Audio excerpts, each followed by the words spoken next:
people. And when the largest company in the world controls the most awesome goddamn propaganda force in the whole godless world, who knows what shit will be peddled for truth on this network. So you listen to me. Listen to me. Television is not the truth. Television is a goddamn amusement park. Television is a circus, a carnival, a traveling troupe of acrobats, storytellers, dancers, singers, jugglers, sideshow freaks, lion tamers, and football players. We're in the boredom-killing business.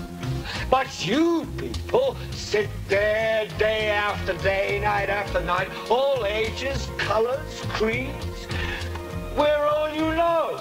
You're beginning to believe the illusions we're spinning here. You're beginning to think that the tube is reality and that your own lives are unreal. You do whatever the tube tells you. You dress like the tube. You eat like the tube. You raise your children like the tube. You even think like the tube.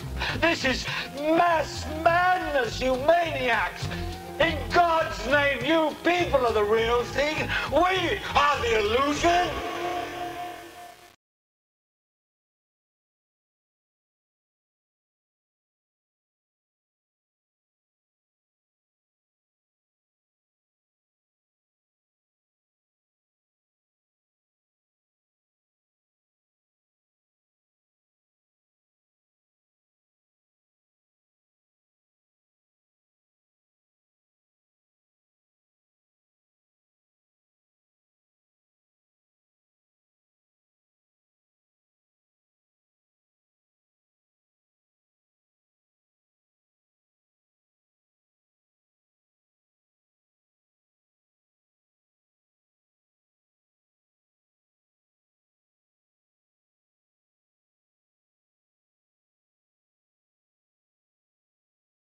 The last thing the men behind the curtain want is a conscious, informed public capable of critical thinking, which is why a continually fraudulent zeitgeist is output via religion, the mass media, and the educational system. They seek to keep you in a distracted, naive bubble, and they are doing a damn good job of it. In 2005, an arrangement between Canada, Mexico, and the United States was made. This arrangement, unannounced to the public, unregulated by Congress, merges the United States, Mexico, and Canada into one entity, erasing all borders. It's called the North American Union, and you might want to ask yourself why you've never heard of this. In fact, there is only one mainstream reporter who has actually heard of and has had the courage to cover this issue. The Bush administration's open borders policy and its decision to ignore the enforcement of this country's immigration laws is part of a broader agenda.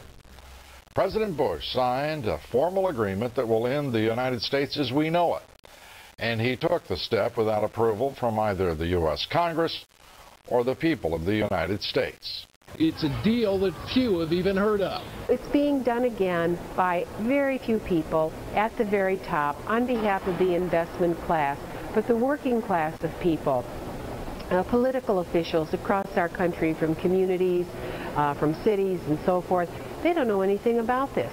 This isn't some trade agreement. It is a total removal of sovereignty from these countries, which will also result in a completely new currency called the Amero. Fall. Apart from that, I think one thing people who are dollar-based need to focus on is the Amero. That's the one thing that nobody's talking about, but I think it's going to have a big impact on everybody's life in Canada, the U.S., and Mexico. The Amero is the proposed new currency for the North American community, which is being developed right now between Canada, the U.S., and Mexico to make a borderless community, much like